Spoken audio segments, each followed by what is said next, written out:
aujourd'hui, non, on ne va pas parler de mes années papates, on va parler des années où j'étais employée en tant qu'animatrice poney, donc je vous le rappelle, il y a 2 ans. C'était lors de la fête du club, et du coup ma toute dernière fête du club là-bas. Plutôt mon dernier jour, mon tout dernier jour au centre équestre, puisque après je partais. Ça a été une fête du club très riche en émotions, je vais pas le mentir, beaucoup de larmes ont coulé autant côté cavalier que de mon côté. Le pire c'est que ce départ n'était pas tant voulu que ça, mais quand à un moment ça se passe très mal avec ta patronne et que tu as 2 doigts du harcèlement, et bah faut partir, autant pour ta santé que pour ton moral, c'est mieux comme ça. J'adorais mon métier, j'adorais mes cavaliers, mais juste il y a des choses qui ne sont pas tolérables. Il y a des gens, je me demande comment ils ont le droit de continuer à exercer, mais bon là n'est pas le sujet. On va parler des choses un peu plus joyeuses. En fait, pour cette fête du club là, ma patronne, mon ex-patronne, avait été mais casse-pied. On devait faire le thème de notre spectacle final, cette année-là, c'était The Greatest Showman. J'ai découvert ce film grâce à ça d'ailleurs, j'adore maintenant ce film. Mais ma patronne était très chiante, on va pas se mentir, elle était chiante. Parce qu'en fait, elle voulait à tout prix que ce soit comme dans le film. Sauf que ce qu'elle ne comprenait pas, c'était qu'il s'agissait d'une fête du club, d'un petit centre équestre. On n'a pas les moyens du cadre noir, on n'a pas les moyens du salon du cheval. Et du coup, à cause de ça, les gamins se mettent une pression monstre parce qu'elle leur met une pression monstre. Les costumes, ça a été mais un bordel parce qu'elle a quand même refusé le costume d'une des cavalières parce que c'était pas le même violet que le costume que la dame avait dans le film. À ce point-là quoi. Il fallait qu'on soit top synchro, mais attention, mais moi je peux être assez sévère entre guillemets, mais je peux comprendre qu'on ne peut pas être synchro. Et au pire, c'est pas grave, faut pas engueuler les gamins pour ça, parce que le but dans une fête du club, c'est qu'ils s'amusent. Il fallait que ce soit parfait, en fait. Et ce qu'elle ne comprenait pas, c'est que ça ne pouvait pas être parfait. On n'avait pas la structure pour, on n'avait pas la cavalerie pour, on n'avait pas les cavaliers pour. Surtout qu'elle mélangeait en plus les enfants de 6 ans et les galops 6, ce qui en soi est hyper dangereux d'ailleurs. Si vous saviez le nombre de choses dangereuses qui a été faites dans ce centre équestre, je m'énerve, il faut que je me calme. Et je passe énormément de détails, mais c'est pour vous donner un peu la base du truc. Et en fait, si je tiens à vous le raconter, c'est fou.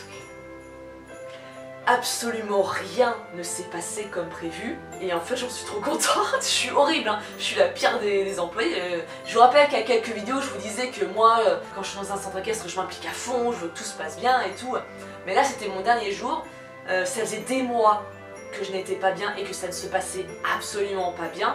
Si je devais tout vous raconter, mais la vidéo ferait 3 heures. Là non, juste j'étais heureuse que tout se casse la gueule. Mais en fait si vous voulez déjà, à la deuxième musique, je sais pas qui s'est chargé des musiques, mais ma patronne, ou la personne qui était en charge de cette musique, n'a pas donné la bonne musique. Dans le film en fait, il y a la chanteuse d'opéra là qui chante sa chanson incroyable, cette partie là devait être sur cette musique. Sauf que la personne qui s'en est chargée s'est trompée dans la musique, et dans le film, je ne sais pas si vous voyez le moment où elle chante la même chanson, mais en pleurant.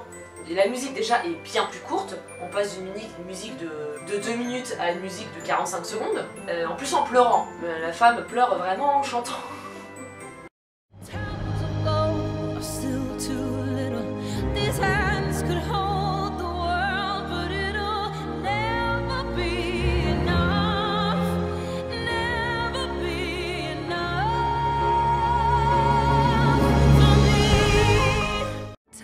Of gold are still too little.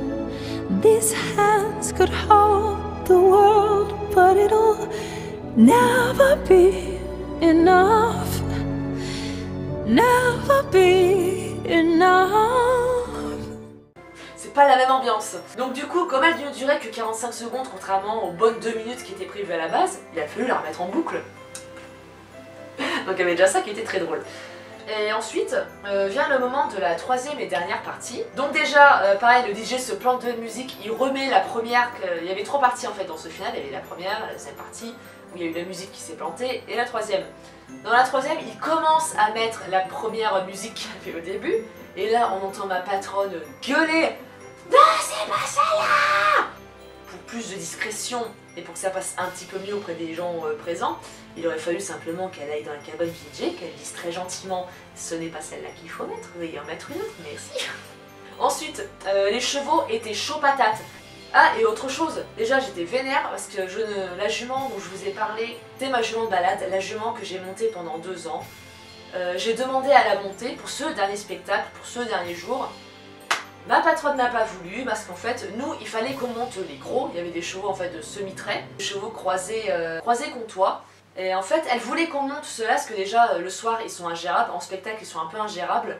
Il fallait que ce soit l'apprenti, une de notre cavalière confirmée et moi qui les montions parce que nous, on pouvait les gérer.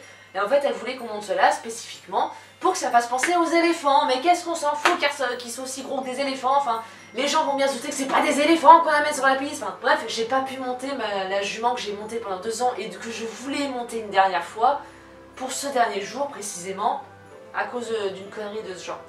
Et bref, et je confirme du coup que le cheval était chaud patate, hein. Bon, vous voyez que je galérais un petit peu quoi. Et à la deuxième partie, en fait, on démarrait, on était tous en ligne et on était arrêtés. Et quand la musique démarrait, en fait, on partait. Donc on se met en place, impossible de faire tenir mon cheval à l'arrêt, il marche, il fait des tours sur lui-même. À un moment, il s'arrête, mais à l'envers. Et je suis la seule comme ça, je suis à l'envers. Et du coup, moi je m'en fous, j'en ai pas rien à faire. Je me dis, bon bah je fais le spectacle à l'envers, hein, je casse ça comme ça. J'ai fait rire quelques clients, quelques parents, quelques enfants. C'est le principal, j'ai envie de dire, mais moi je suis plus après, je suis un peu dans un autre monde là. On fait la dernière scène, on était 3, donc chevaux de trait, donc une cavalière, l'apprenti et moi. On se faisait toutes les 3 embarquer par nos gros tas là. Par nos gros chevaux de trait. Et en fait, pendant un moment, je me faisais embarquer, mais j'étais explosée de rire. Parce que je me disais, il n'y a rien qui se passe comme prévu, c'est parfait quoi. Elle voulait un spectacle parfait, mais pour moi ça a été parfait, franchement. Mais non, là c'était drôle, franchement. Elle a mis tellement de pression aux enfants, elle a été tellement chiante avec ce spectacle. J'ai envie de dire, bah il y a le karma qui a frappé, il n'y a absolument rien qui s'est passé comme prévu. On s'en fout, tout le monde a adoré, c'était drôle, moi j'étais morte de rire tout le long. Et voilà, c'est passé. Enfin, je suis une enfoirée, hein, je suis désolée, mais moi j'étais peur de recevoir un gros coup de karma sur la tronche. Mais vous n'imaginez pas les derniers mois que j'ai passé sur cette structure, vraiment. C'est ce qui m'a dégoûté du métier, qui a fait que j'ai pris une pause. C'est pour ça que là, en ce moment, je ne travaille plus en centre équestre. J'ai eu besoin d'une pause, j'ai besoin de travailler ailleurs pour ne pas finir dégoûtée. Parce que j'ai toujours fait depuis la 3e, je fais mes études là-dedans. J'ai fait la 3e en lycée agricole, suivi d'un BEPA, Bac Pro, BAPAT, BPGEPS. J'ai fait 8 ans d'études en tout là-dedans. Je voulais pas être dégoûtée à cause de cette nouvelle expérience, donc j'ai préféré prendre une pause. Là je suis prête, ça me manque réellement, c'est pour ça que j'ai commencé cette chaîne YouTube, parce que enseigner me manque, animer des jeux japonais me manque, je suis prête à repartir dans ce métier. Cette pause a fait du bien quand même, des fois c'est nécessaire d'en prendre. Et bien voilà pour cette anecdote, et écoutez, je crois que la prochaine anecdote est déjà la dernière, ça sera déjà le 24 décembre. Donc je vous retrouve dans 2 jours pour la toute dernière anecdote et toute dernière case, toute dernière vidéo de ce calendrier de l'Avent.